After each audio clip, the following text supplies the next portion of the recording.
Hey, what's going on? It's Bill Burr, and it's time for another special edition of the Monday Morning Podcast. If you're new to my podcast, you probably think, hey, what's a special one? Usually I'm here by myself, laying in my fucking underwear, running my yap. But every once in a while, I have a special guest, and this person will not let you down. This is one of my great friends in this business. Is one of the funniest bastards I ever met in my life. He has a new special coming out on Netflix called Mouthful of Shame.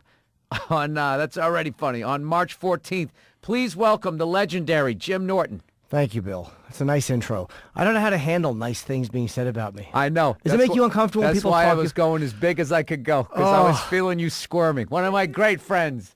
One of the best comics I ever saw. Just watching you squirm over there. I can handle personal things. Can you handle how far away we are from one another? It is odd. My manager's kind of sitting there uncomfortably with his fucking giant cock bulge in the middle. He looks like a retired figure skater. Sorry. All right. Anyways. I can handle personal, because we are great friends, but any type of compliments of work, I can't. It makes me so, do you like watching clips of yourself? I'm going to torture you for this next hour. Oh, it drives me nuts, dude. I watched, when you get to watch a clip of yourself when they bring you back, and then the people in the room are like, oh, yeah, that was good. It's so fucking embarrassing. Oh, if you ever do a talk show and then they play either something you've already done or whatever you're promoting, I literally will, if they cut to it, and I actually look to the monitor to see if the crowd's watching it at home, and then I just literally, I'll put my fingers in my ears if I have to. I'll start humming. No. Humiliating. Oh, it's horrific. I can't do it, man. I can't watch. Because then they feel like they're fake laughing, like they don't really like it. They're just playing along to be polite. I feel like they're just kind of being nice to little Jimmy Norton. They're just being polite to me. The only way I can watch myself is if I filmed myself at a club and I'm just watching it. But the second that if I knew it was going to be uploaded or broadcasted, and I know that everybody's going to see it, immediately I'm like, oh my God, why did I do that with my hand? Why did this fucking, everything just immediately, it's horrific. But having said that, I actually made sure in my last special that I sat through it. I sat through it a couple of times to make sure that at least I had the look of it right. Now, did you do that with your new special, Mouthful of Shame, that comes out on March 14th on Netflix? I'm going to hype the shit out of this. It's funny. Yeah, I did it obsessive. I've probably seen it about 60 times, but just in editing. I don't mind watching it to edit.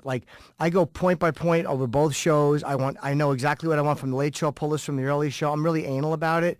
That's good. That's good to have. Yeah, because I don't trust that anyone else. Netflix is easier because there's no commercials you have to worry about, and they don't give a shit if it's 56 minutes for promos. It can be an hour and 2, hour and 3. So I was very comfortable doing that. But like you said, as soon as somebody else is in the room, I want to hang myself. But I can do it alone all day because I know I'm doing it as it's still part of the work.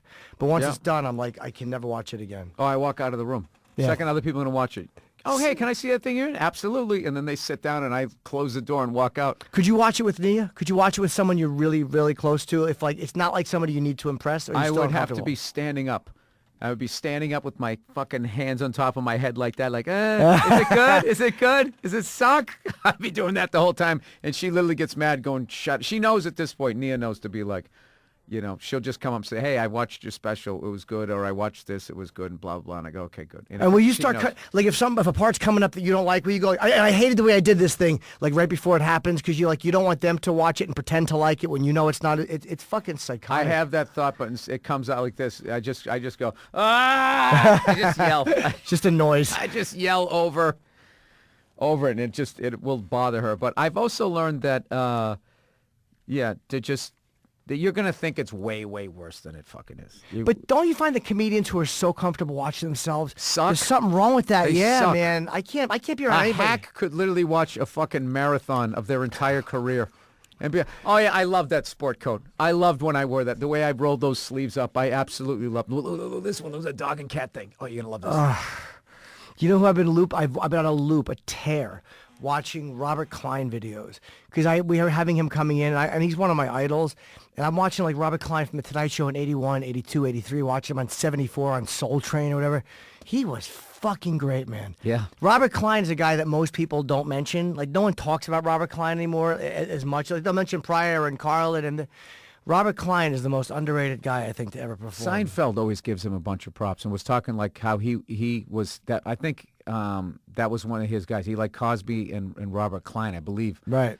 And I forget how he put it, but he was like sort of their age. Like when he was doing those things in the 70s and he was going to colleges, like he was like that age, part of that generation. So he was kind of theirs, right. I think. Like Carlin was more of a 60s guy, even though he blew up in the 70s. I think people from that generation remember him. But it's weird how some people, despite their contributions, will kind of slip through the cracks like that. Right.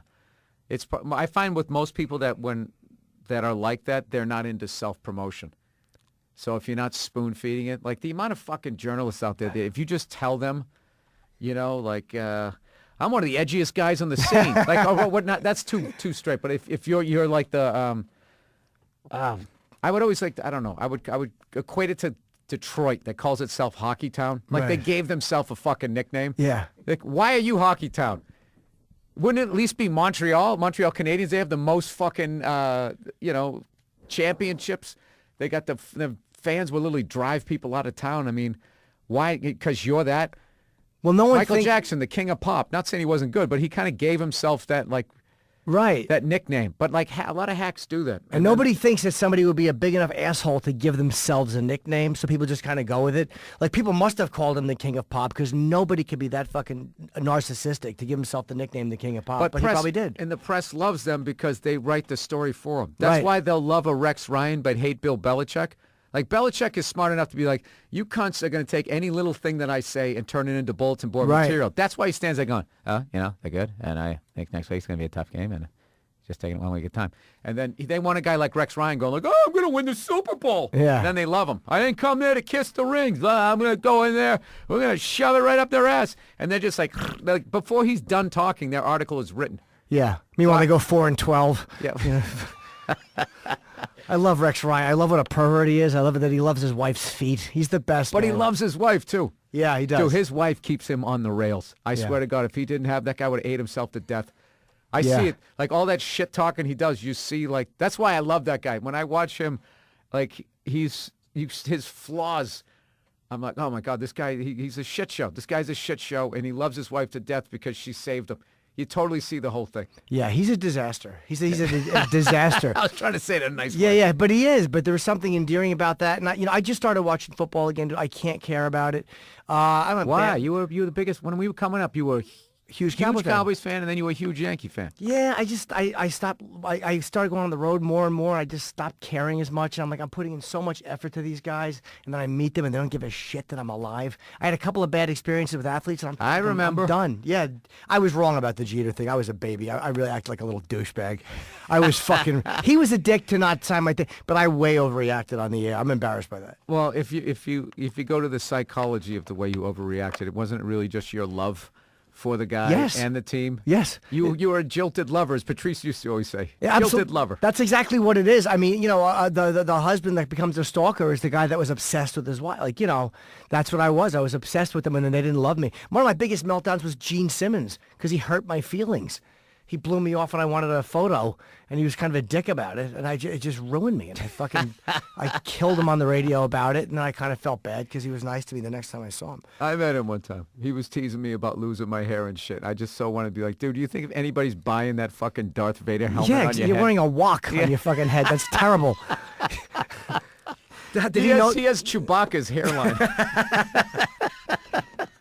Dude, and it is like shoe polished black. I mean, you can't, you talk to the guy and you just can't not even look at it. But what I love about him is he would sit here and laugh right along with you and not give a fuck and then just scribble down Chewbacca with hair. And the next day there'd be a picture of him dressed as Chewbacca with some Kiss shit written on it. And he would make $1 million, unapologetically go make $1 million off of that. He really doesn't care. You know one thing I like about Gene, though, and this is one thing that Dan Rather interviewed him, and he talked about he's a patriotic guy.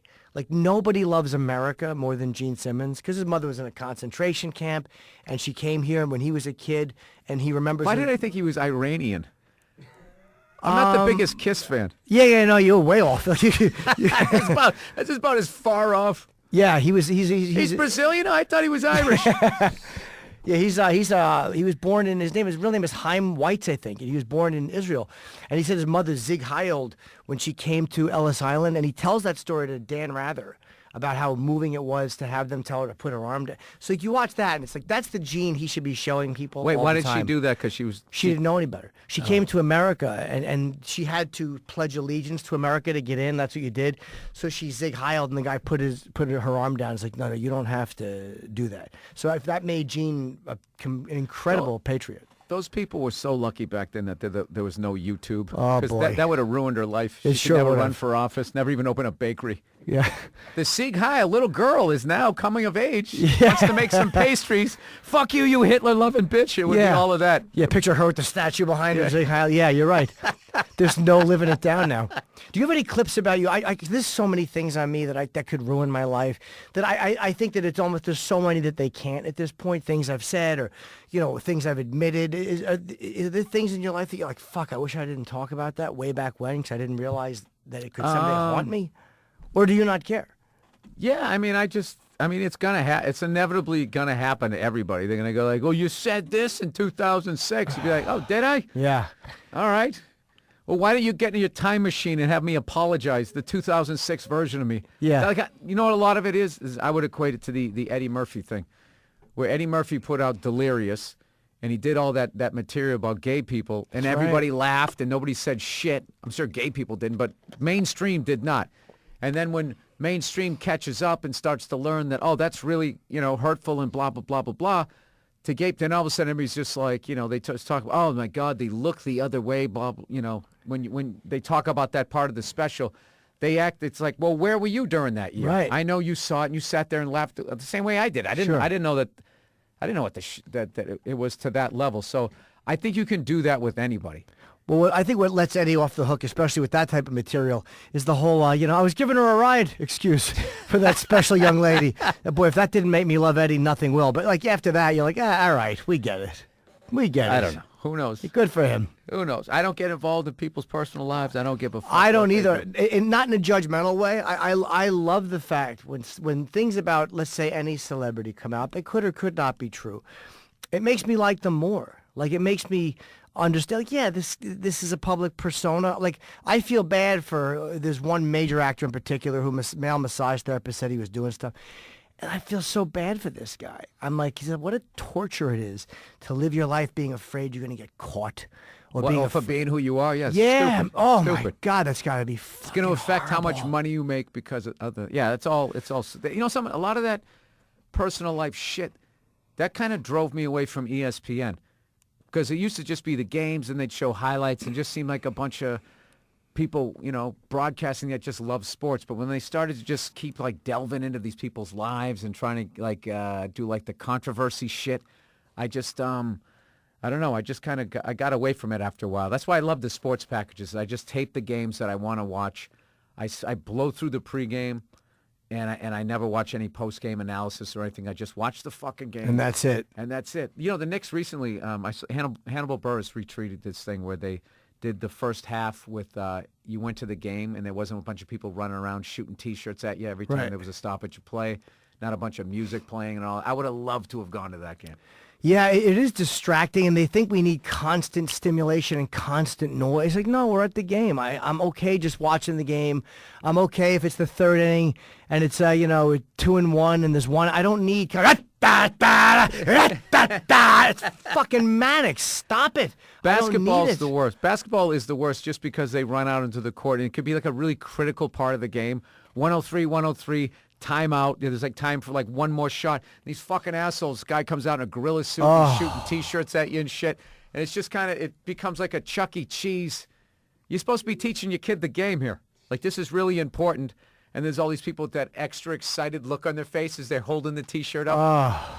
I sit through all of that, hoping that I'm going to, nobody ever sits with me, but I have this is my little fucking dream, is that I'll sit and everyone else will just stare fucking daggers at them and they won't do it anymore. I don't give a fuck about a bunch of cunts smiling, jumping off of trampolines, dunking the ball. It's actually embarrassing to white people. Like, look how little we can jump. It's humiliating. We need this here. I saw that at a Suns game. I had a great time at the game, but that bullshit, they're like, here they come, the crazy trampoline fucking guys. And it's like fucking 9 white guys coming out there. We don't need gymnastics. Yeah, and there's nobody blocking them either. And there's mats if they fall. It's like a Nerf hoop, like taken to the next level.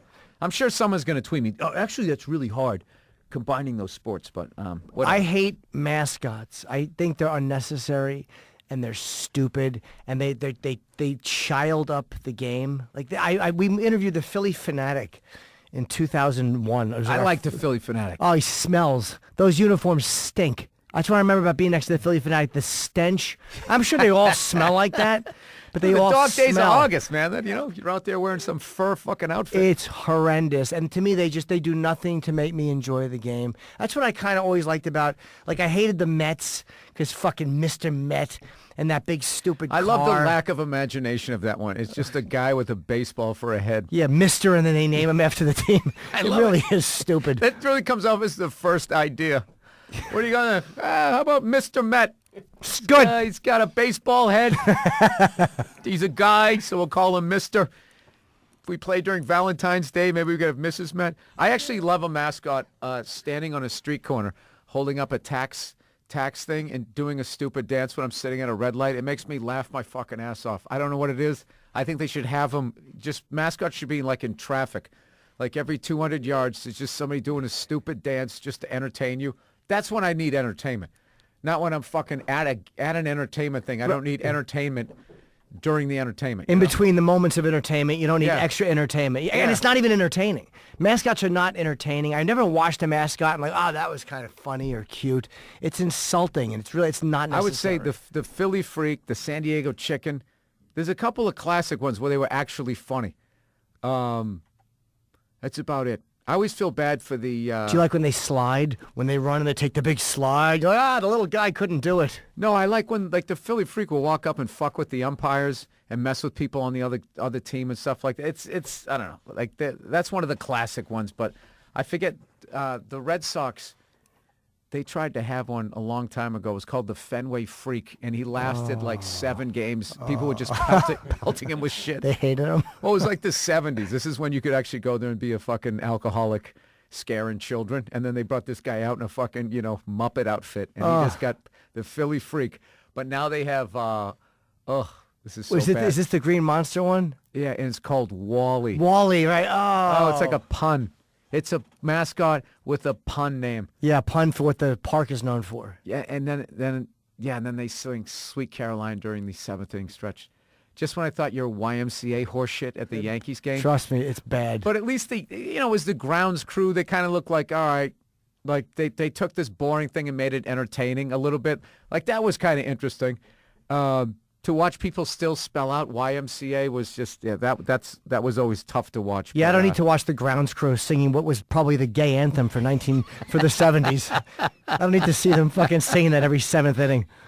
Yeah, that might have been the like they were so gay and the shit that they were doing I think would actually be offensive to gay people. I'm a construction worker and I have the big mustache and I'm the leather guy. It would be like literally now gay groups would be like, you're perpetuating stereotypes. Yeah. We go to work in gray suits just like you do or whatever. But that's fucking hilarious. Do you remember Victor Willis, the lead singer? Did you know they were? I didn't know they were gay. I was a big village. My father took me to see them when I was a kid. It was them and Sister Sledge was the opening band, and I didn't know that. Legendary, disco show. Right absolutely, there. That was like it was either them or Kiss was the first one, and I didn't know they were gay.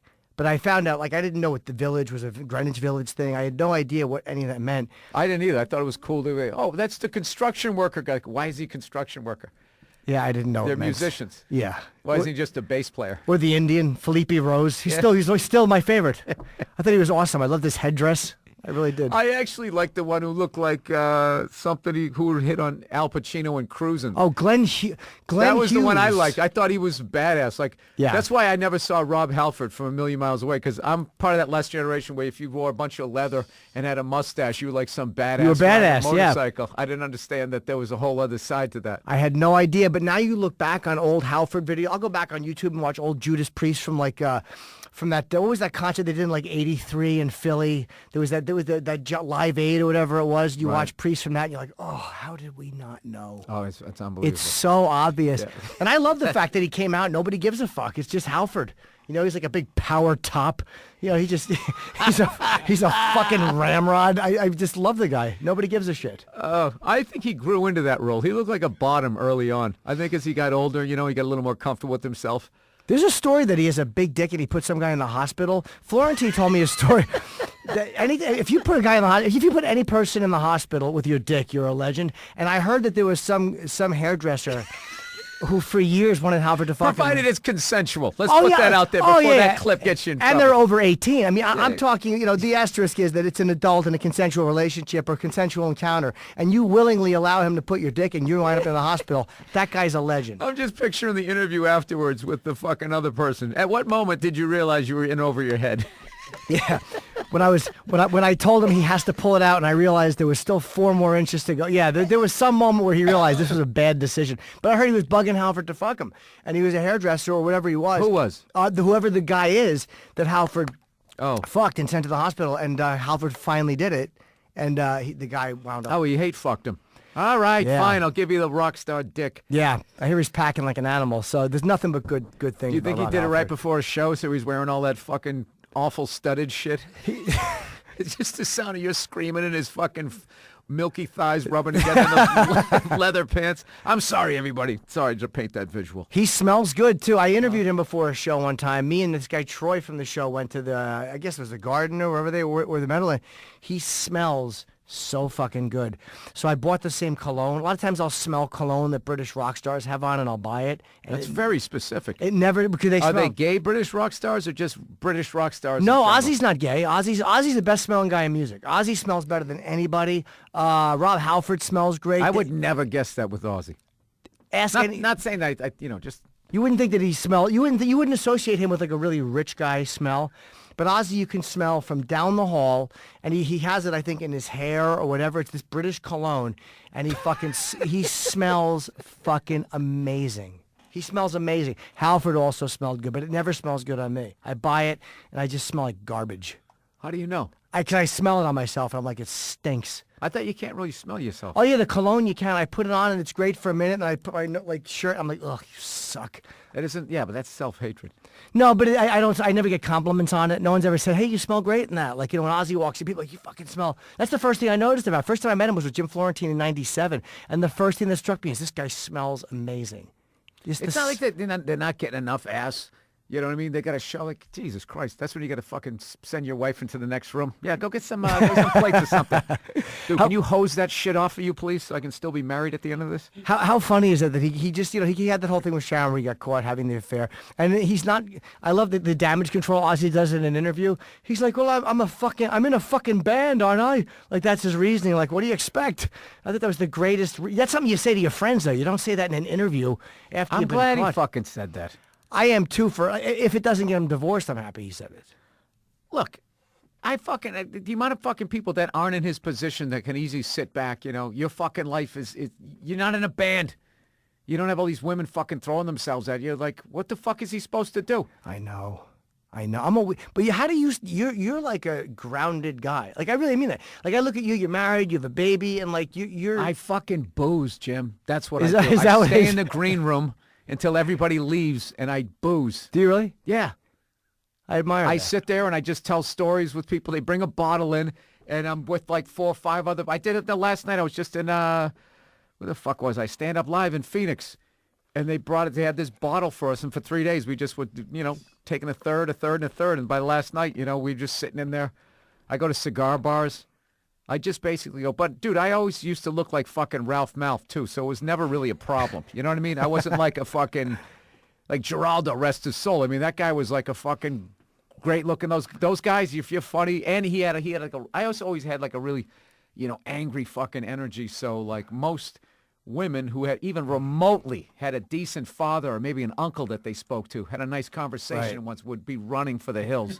And I would get these absolute fucking lunatics that would come up to me, and so it kind of took care of itself, to be honest with you. It is scary when you meet women and like the girls you date at first or for a while, when you realize I represent something to her. Like, I'm an average looking guy, and there's some girls I've dated who are a lot better looking than I deserved, and like I knew that there were mental things there. I'm like, I represent something weird to her. It's a father issue. Yeah, mouthful of shame. I would say that, Yeah. Monster Rain. I mean, the names of it's very, I think you've carved out quite a niche for yourself. Yeah, you know, I figure I got to be honest, because one time a girl tried to blackmail me. I had a girl try to blackmail me one time. She had no idea who I was, and we had hooked up a few times. Yeah, it was a money thing, not a big expense. We had texted a lot of dirty fantasies, and then she wanted me to send her money. She tried to blackmail me. And I'm like, well, I'll send you money to help you with this, but I'm not doing it that. And she goes, well, maybe all your friends would want to see your fantasies played out on Facebook.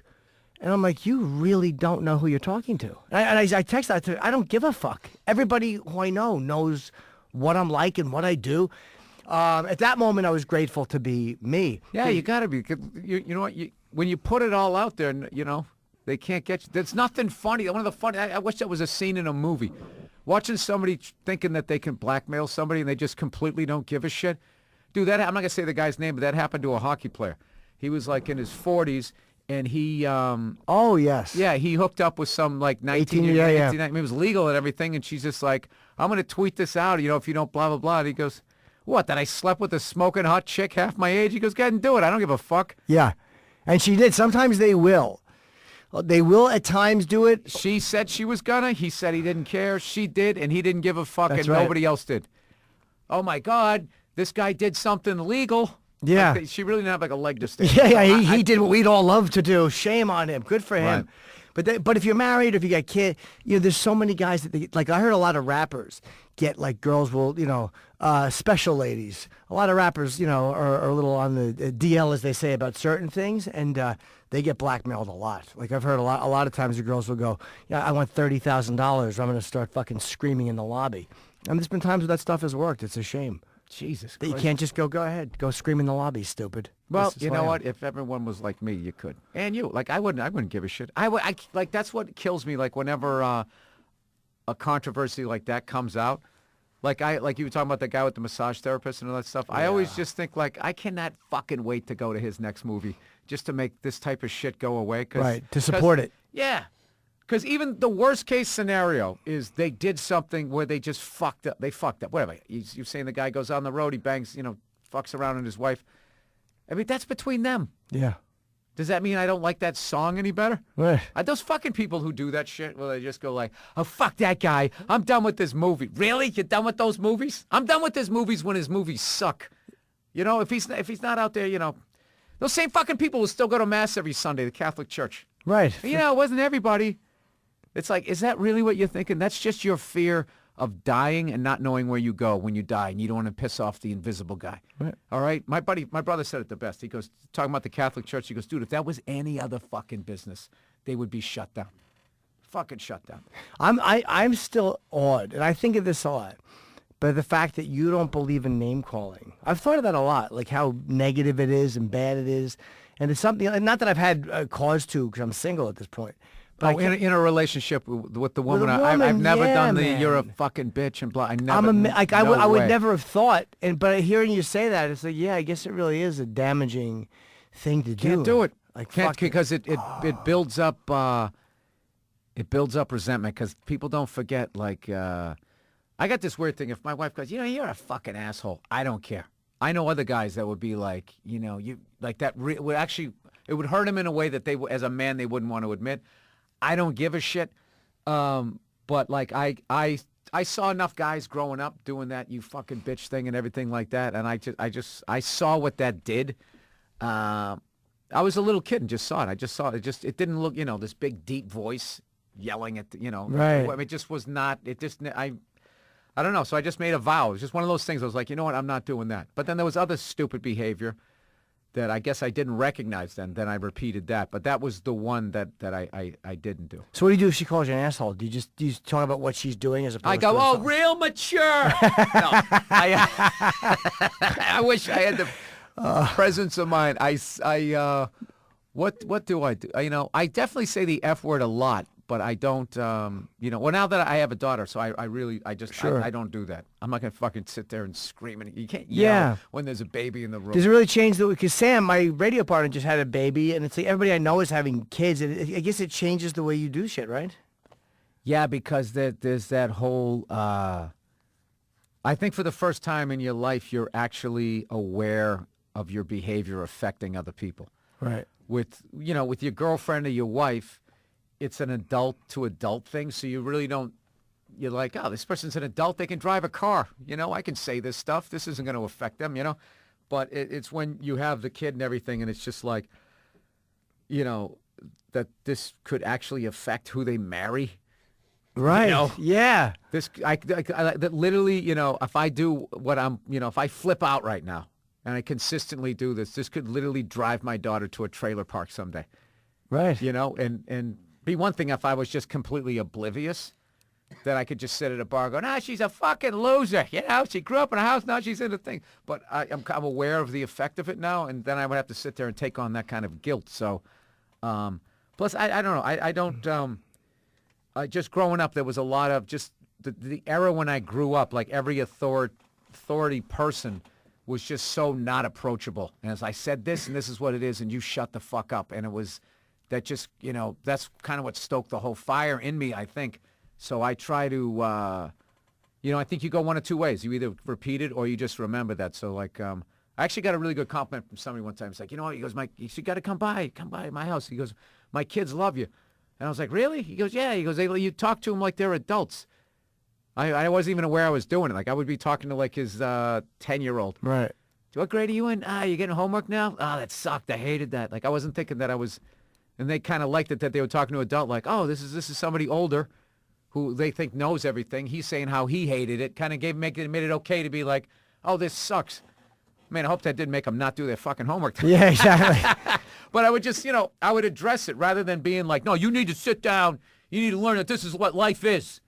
It's sitting there doing shit you don't want to do. Like, that's so much that you learn that you, like, you don't think that you can actually go out and achieve shit. Like, life becomes like, fuck, when is this over? Just staring at a clock. And people saying that, I think half the times don't even mean it. They just think it's shit an adult is supposed to say. Like, you know what I mean? You sit down, you buckle down, you do your work. If I said that to anybody, I would internally be going, shut up.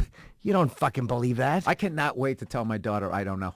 I cannot wait to tell her. Why is this blah, blah, blah? And I'll just, I don't know. I don't know. Why? And be like, well, because I don't read. Why? I don't know, because it makes me sleepy. I'm just going to fuck. Brutal honesty. I'm just going to own up to it. There's a lot of stuff your dad isn't good at, sweetheart. You want some ice cream? Did you want? I'm in the middle. Like, I'm at a point where I'm 48, no wife, no girlfriend. Like, I don't know if I'm the best boyfriend candidate, but I'm tired of being single. Like, I'm kind of. Oh, there you go. That's where I got sick of it. You got sick of it, right? Yeah, I got. No, you know what I did was I just looked at like what I was doing, and then after like I used to joke about that on stage. After like the 90th fucking person that doesn't go well, and there's only so long you're like, dude, these chicks are fucking psychos. Yeah. And after a while, it's like, what am I doing? Dude, I chase them away in text. I've had some I've dated literally I lose people in text message. I'm so like, I want to either talk dirty or I just want to keep pushing the envelope, and the next thing you know, they stop talking to me. So I know I'm doing something wrong. It's not them. They don't talk it over. I'm just creeping them out on some level. I don't know why that just reminded me of this. Last night I was watching, what is that fucking show with Andy Cohen where he does the wrap-ups of the Real Housewives? Oh, not his talk shows, Look What Happens Live. Yes, that show. Oh, that one. So my wife always watches that show. That's one of those crossover shows I have to watch with her so we don't battle over the TV, right? So I'm watching it. It was Jennifer Lopez and, oh, Jesus Christ, it just went blank on us. Ray Liotta. Dude, Ray Liotta was fucking hilarious. He just answers. He doesn't give a shit. No, he doesn't. He just answered everything straight up. They were like, what? So for cocaine, like in Goodfellas, like, what did they use? And he was like, cocaine. He just was saying that. And they would be like, who's the most, they played this thing, you can plead the fifth. And he, yeah. He never pleaded the fifth. What'd they ask him? They asked him like, who's the worst kisser of anybody? He said, you've been with this person, And, Andy's doing all the things. So who was the worst kisser? Like this was going to be the thing. He goes, well, I don't think I kissed any of them. And he goes, well, then who would you guess? And he goes, oh, Sigourney Weaver. He just said it. They go, who's the worst actor, most overrated actor of the 90s? And he goes, most overrated? He goes, I'd probably say Clint Eastwood. And then somebody mumbled, blah, blah, blah, blah, blah, over his shoulder. He turns around, he goes, I don't give a shit. It's just like, I fucking love this guy. He is kind of untouchable at this point. He is Ray Liotta. He gets, No, but it was real. It wasn't Yeah. a comic Oh, yeah. trying to be dangerous. He literally goes, I don't give a shit. I don't give a shit. I don't give a shit. I'm Ray Liotta. And by the way, This is who I am. I don't give a shit. What a brilliant game that is. Plead the fifth on one of these three questions. Because then what it would do, it would then passes it over to you, and then you got to, and it's all this, he did all these squirming questions. Like he was asking like Jennifer Lopez, okay, when how many you've been proposed to 5 times. Who did you say no to? And she's a nice person, doesn't want to say it. And Ray Liotta was just sitting there going, just plead the fifth. I'll answer something. Like he just completely didn't give a shit. Oh, is there two of them together? Yeah, because they're on that cop show together. Oh, it's funny. I auditioned for that. You did? Yeah, I did. Dov Davidoff got the part. And I think he's better for that than I am anyway. Not just acting ability, but he looks more the part of a kind of a slick, like internal affairs guy. If that's who he's playing. I didn't know Dub was on that show. Yeah. He's got a good part. He brought Ray Liotta into the Comedy Cellar one night.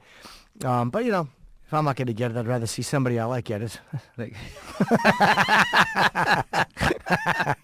That's great. And he brings in a glimpse of what your life would have been. Yeah, cool. Hanging with Ray Liotta, that would have been fun. That would have been kind of nice. Jim, you're on next. What should they say about you? Yeah. It'd be she's going up. Sorry, that was my bad ST impression. It was a good impression. Like she announces you before you go on. No, but I understood what you're saying. Oh, look. As bad as that joke was, everybody, Jim Norton's special is going to be the opposite of that. Mouthful of shame. It's so stupid to keep going back to this when people listen to a podcast. It's not like they're turning the channel. There's no commercials coming in from it. But I just feel like I have to keep going back to it. March 14th, in case you forget, because then they got to rewind and try to remember where and when. Right. Of course, we'll probably tweet it out. And I did love Netflix, too. I've never done anything with them before. I know you've done a bunch of stuff with them, but they're so easy. They're like, all right, just put it together. I mean, Robbie had a couple of minor suggestions. They don't overly manage you. It was like fucking great. It was so nice to do it. And I'm actually happy with it. Like, you shoot something, this one I actually feel it's dirtier than I kind of intended. Yeah, and wait, the next time you go to Australia, now that it's on Netflix, like you'll sell tickets. You I go hope to England. so. I'm going to, I told you, you inspired me completely to do, I'm only doing this stuff because you got in my head, and I hear Bill Burr in my fucking head all the time going, dude, what are you waiting for? And I'm like, I got to do it. I really do. It's like, but you were right. Now watch, I'll stop selling tickets. And then I'll be like you watching Davidoff coming in with Ray Liotta. I'll be watching you selling out the fucking, what is that thing in Sydney, the Opera House? And I'll be like, I used to do that. It's funny. I did one show there. It was a TV tape. No, it was TV taping and something else. And I enjoyed Sydney. Melbourne was good, but Sydney was really good. And I like Melbourne a little bit better. You did? Yeah. And then Perth was fun because I landed there and it was Australia Day and everybody was just fucking getting hammered and shit. So I was like, this country's cool. I didn't go to Perth.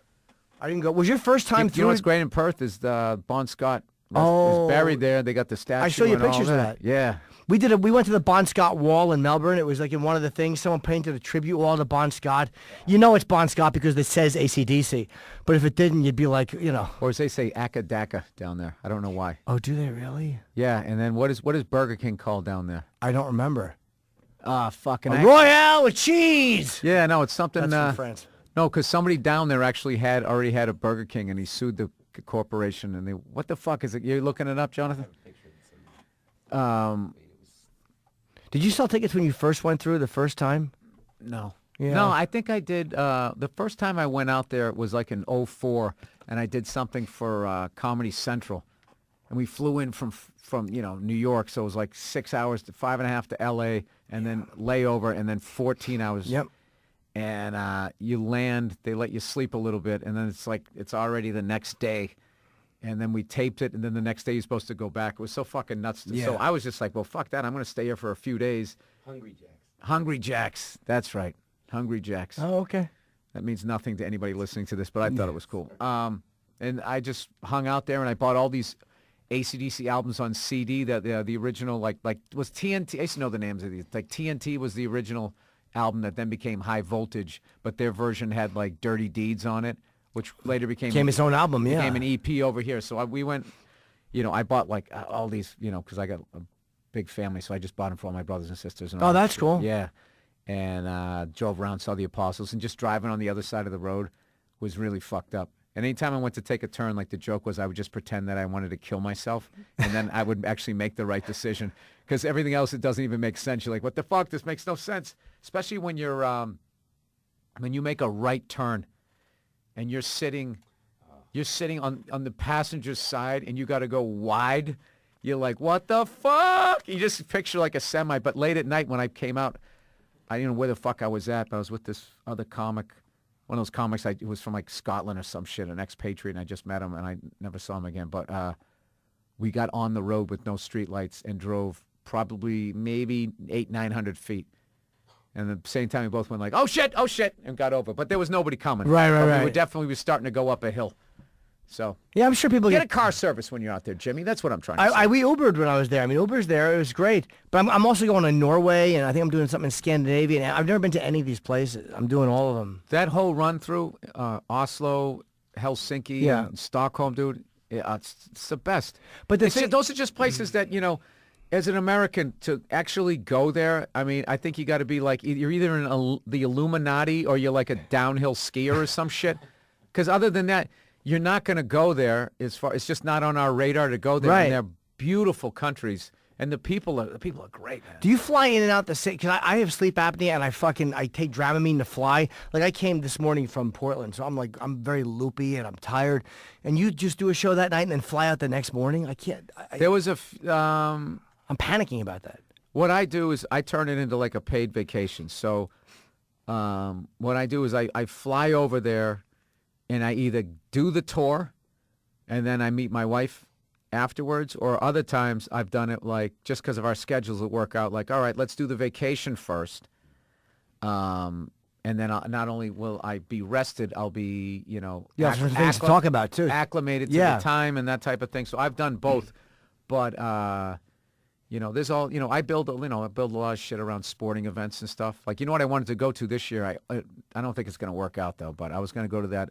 There's this motorcycle race on the Isle of Man, which is an island between Britain and Ireland. I hope I'm saying that right, or fucking Wales, whatever the fuck you want to call it. And it's just this fucking motorcycle race that's just like, I mean, more people have died than years they've had it. It's just fucking, really? Dude, they're going like fucking 200 miles an hour down these country roads and shit, and they come blazing through town. I mean, it's like, if you love the beginning of the last Mad Max, this is like the closest you're going to see to the real version of it.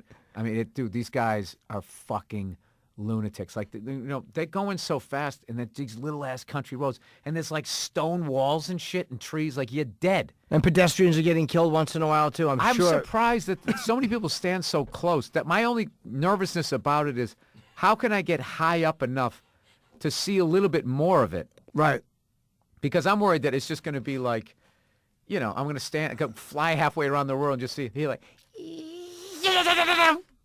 and then stand there for like another fucking 20 minutes. Because they go by that fucking fast. And then that's it. Yeah, I went to the Daytona 500 and we were in the infield on like this little building. So I could actually stand and kind of watch them go all the way around. But like if you just stand, the first time I went to the Indy 500, you're just in a corner. And it just becomes this drinking game, and everybody's bet on like 4 different cars, and you just pray to God there's going to be an accident or some shit in front of you. Right, just something interesting. Yeah, and it's actually really amazing the first time you see it, and you actually hear this tires skid like a real accident. You're like, oh yeah, I guess it is a car. For some reason, I never thought it would sound like that. But the thing is, they're going so fast is they'll hit the wall in front of you, and then the debris they fly down the track. You've seen the accidents? Yeah, I saw a guy hit a wall in front of me one time. But it's like, he hits it in front of you, and by the time your brain reacts to what that is, he's already a quarter mile away. It's not like they hit it and just stop. Do you watch like boxing and MMA? Because you're such a sports guy. Do you watch combat sports or no? Yeah, I keep going in and out of MMA. It's like, it depends on my road schedule, where it's like, I work a lot on Saturday night. Right. And if a couple months goes by and I keep missing the fights, I hate it. But it's a big thing that me and my wife do. Like, she fucking loves it. Does she like UFC? Dude, she's almost embarrassing. Like, she gets up and yells at the TV. Oh, great. Like, she totally gets into it. When Anderson Silva, had the compound fracture of his leg, I was like, oh, my God, looking away. And she has this weird thing where maybe she should have gotten the medical field, because it wasn't like she was happy it happened. She was just more fascinated by what it looked like. And it's just like, good Lord. Ugh. Yeah. I always call that's like the... when they break that fucking thing, that's like, you ever see like a little kid put on like his dad's rain boot? Yeah. Steps on the side and just folds up. Like, I cannot look at that. I was at that fight. That was their second fight. That was, nobody knew what happened, like until the replay. You just saw him fall. And then the replay played and the whole place was like, oh, that was a horrible. But he's still kicking. He's still using that leg. He just I fought. heard when you break the bone, though, doesn't it come back stronger? Some weird reason. They might have strengthened it with metal. I heard it was a pretty clean break. Here we go. We're going into the abyss. We don't know. Does it make it stronger? I heard they did metal. Yeah, we don't know. But he's able to fight with it. Let's just give answers, Jeff. Let's we just don't say know. why it happened. I remember overhearing somebody say that, and I never did any background check on them. Have you ever gone to one of the fights? Yes. Yes, I did. What is that? That's you. Oh, is that the picture of him going by on the stretcher? Jesus Christ. Jim, you look like you're in a fucking band, dude. I got to tell you, this guy took this weight off, 2-3 years ago, and you've kept it off. What are you doing? God. And I just eating in the gym. Just that really is it. But when did you finally, because you were one of those up and down guys. It was awful. Just that moment of clarity, I was like, ugh. Just so much fucking self-disgust. What were you eating and where were you when you finally were just like, I can't do this anymore? I really don't remember. What I do remember is just going to the gym and going, I am going to go. I was just sick of like when you feel it in your back above your belt, that little bit of fucking fat. It's just soft like a little lamb. I started getting the effort noises putting on socks. I was just like, oh, God, I'm becoming that guy. So I just like this last trip I just had, I got off the road 2 days ago. Now I've just been, it's so funny. I literally just 2 days of not eating Burger King or Steak and Shake. And I just kind of fell into this. I think it was just because of the lack of sleep I've been getting and just going out on the road and then having to do the shows and the pressure putting together the new hour. I've just been under a lot of stress and I've just been like, last second, oh, fuck, I'm hungry. Right. Let's go here. I don't give a shit. Just stuff this in me and fill up the hole. And it just was, yeah. So Well, L.A. is dangerous for me because I go, this is what a fucking fruit I'm turning into. Jonathan and I love that word. It is a great Ew, word. fucking fruit. We eat, I like eating sushi here, but then we go to the yogurt stop on Santa Monica Boulevard. I've been going there for years. They think we're a couple. They think we're a couple. It's my favorite place in the world is the fucking yogurt stop on Santa Monica. I love that Where is place. that? It's on Santa Monica by Rage. West Hollywood. West Hollywood. Get a microphone. Yeah, I know you're just talking to Jonathan. thin air. West John. Hollywood, There we go. sorry. Jonathan, put on the fucking headphones. Yeah, you're just speaking to thin air. Jonathan Branstein, everybody. Oh, hello. Yeah, Jonathan, who's very instrumental when we first started doing the Patrice O'Neill benefit. That's right. Was helping me get in touch with all the guys and everything like that. And It's an amazing thing. It's still going on. It's incredible. well, yeah, just let That's you know you. how much. No, it's Maureen Tarrant. Yeah. Maureen Tarrant deals with all the infrastructure and the herd of ADD that is booking a bunch of comedians, dude. It's like hard. literally, it's like you got 12 cows just fucking, or I guess what runs? Cows don't run. You got 10 Bulls. things. You got 10 fucking things that run. They're all Things- going a different direction. 10 things that run, all going in different directions. There you go. But February 21st, that normally when it is, right?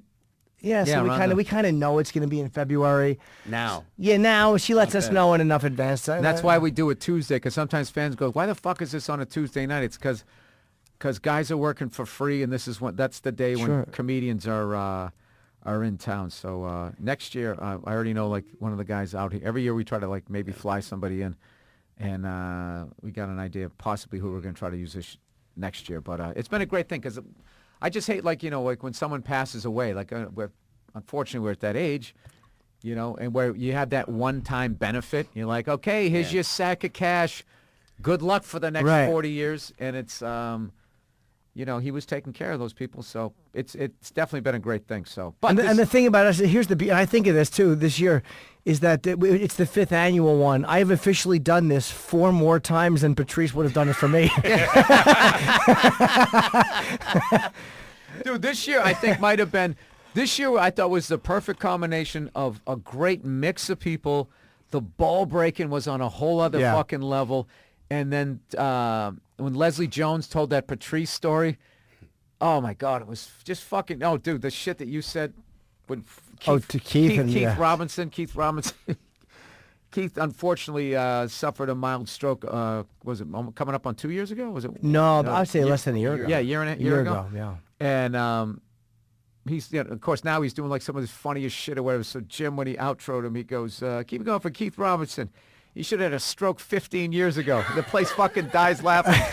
And then your other one was like, what's funny is even after a stroke, Keith is easier to understand than Rich Vaughn. Yeah. And that was it. I don't know how you followed it with the rest of your jokes, but People like the attacks on each other. That's always a love that crowd shit. favorite. You had one where you said, I think Colin came after you, and you said he's here. He's has to be back at Men's Warehouse soon because he was wearing a suit that night, and it was just God. What about Voss's awful hat this year? Oh. And Pete Davidson kept telling him the truth, going, it looks awful. I'm like, Pete, that's not how this game works. Yeah. You tell him it looks good, and you wait till he goes out on stage. Yeah, you don't try to discourage him. You wait until he's on, and then you fucking attack him in front of the entire theater. Pete Davidson was another one. That's the first time we had him, and he came out and he was trashing Voss's hat. I think they actually making fun of us as the old guys. I think that. But then Voss leveled him. Oh, because Pete talks about his dad dying on 9/11, and Voss said the one good thing is that Pete's dad didn't have to see him in that blouse, and he said he would have thrown himself in another fire. Oh yeah, that fucking oh my god, that terrible sweater he that had, artsy Golden Girls sweater he was fucking wearing. Yeah, that was really bad. It was really shitty. I wanted to make fun of it, but I knew why I didn't like it. I'm like, you're on a TV show. You're fucking good-looking young guy, and if you dress slightly effeminate, it's like you're not getting enough pussy. So I knew that that's why I was going to come at him. I was like, I can't come at him. You knew the intention was wrong. Yeah, I knew that I was just an old man getting jealous. You know. Now, had DeRosa just showed up in that, then I would have. I mean, the sweater by itself should have been burned. It was brutal. It was bad. But you knew the reasons for attacking it would have been more. Yeah. It's like one of those fucking guys. Remember those all those people that Madonna used to fuck in Soho in New York City? Those young Latin guys. Those Jelly artists, Bean Benitez. Those artists. Yeah, he looked like he fucking, when he dies, his artwork was going to be worth something. Yeah, like a young, I can't remember. Basquiat. Yeah. The young guy of AIDS. That's all I'm thinking of. Yeah, I don't like any of those guys because it always makes me feel foolish because everybody looks at their shit like it's fucking amazing. And like one of the, I don't know, like the two ways when I always know that I'm a dope is when I try to read out loud.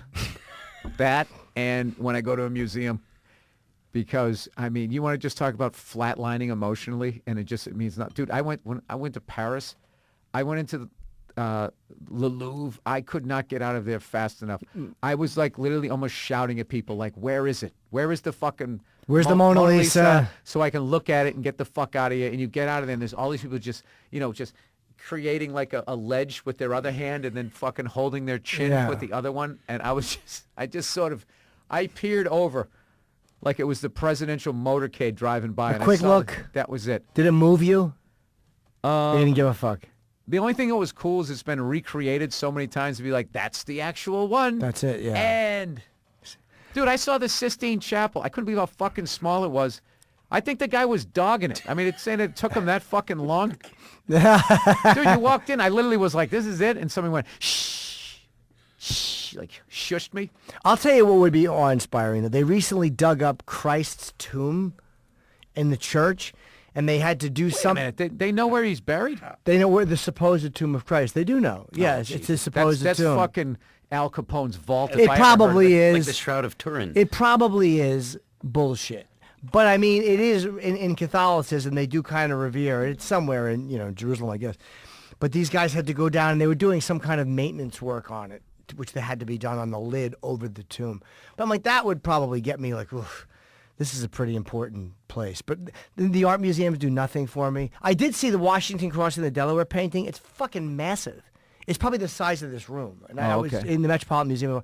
That was kind of, or was it the... Well, I would rather look at that shit than something like abstract. Yeah, me too. That looked like you rolled a baby in paint and just fucking threw it at the, at the canvas. I like I went to the Van Gogh one whatever country that's in. I went to that, and I actually liked that one. And it's not because he's a fellow fucking redhead. It was just I actually liked. With Netherlands, yeah. How about I like Norman Rockwell? You sure it's not in Denmark? I hope you're I right. thought it was Amsterdam. Isn't it Copenhagen? I thought it was Amsterdam, but maybe it could be. The whole way you dress lets me know. I know that you're right. He has the initials on his shirt. He gives like the air of authority, but half the times he knows what he's talking about. Half the times he doesn't. Is that where you have your initials right there? Yeah. That's very unique. Yeah, the tailor does that. Is that near your pancreas? Is that why you put it there? I thought you did it on the cuffs. There's two styles. You can do it the cuff. You can do it here. You can. What is that? And what is that style? I don't know. I've always had it here though, so I don't know. Yeah. The tailor that I got this made at, he did it there. He's a true gentleman. I've never seen it. Yeah. Jonathan's a true gentleman. Yeah. A true. And I can tell how difficult you are as a client because I know when you're not around, his shirt is untucked. Yeah. He's getting a little rock and roll because I'm in town. Yeah. In case there's chicks to talk to. Get him to the Greek. All right, we're coming up on an hour here. Jim, I'm such a fucking huge fan of you, and I always tell you this, dude. I owe so much of the tickets that I sell to On the Road that you were generous when you got. A lot of guys would have got that Opie and Anthony gig, and they would have kept the fucking door closed, and you let us all run in. So I want to thank you. Oh, please, dude. You know, and as you can see, I'm blowing all my money on Foot Locker T-shirts here. No, but you're doing you're doing well, deservedly. Like, you're a great comic, and I mean, it's not like Don't you try nice. to top my compliment with the compliment, you son of a bitch. No, but it is nice to see, like, Mouthful of Shame I really, on Netflix, March 14th. I love you to death, Jimmy. All the success in the world to you. I will definitely be tweeting this out. If you want to talk to Jimmy Norton, you can get him on Twitter at Jim Norton, Instagram at Jim Norton, Facebook, just type in Jim Norton, and JimNorton.com. and you can hear me and Sam in the morning. I have to plug me and yes. Sam Roberts. We are now doing the show together Monday through Friday, 8 to 11 on Channel 103. I have satellite radio now, and I get to listen to you guys all the time. It's great. It's really fun. Finally get caught up. Dude, Oh, you do? I can't believe how long I did satellite radio before I got it. It's fucking tremendous. You just got it? I just got it. I never had it in my car, and I never bought myself a nice car. I'm one of those frugal fucking douchebags, so I finally just said, I'm buying a nice car. Did you have the little and radio? I was just like, whatever they said, you want this? I was like, yes. You want that? Yes. Treating yourself. Yeah. Climate control? Yeah. Yes. I just said yes to everything. That's why I get shitty gas mileage. It's so fucking heavy with all the options. Thanks All right, for having me, man. that's I'm it. sorry I was late, too. Oh, you weren't late, Jimmy. I appreciate You were it. building anticipation. All right, I'll see you guys. Thanks, Bill.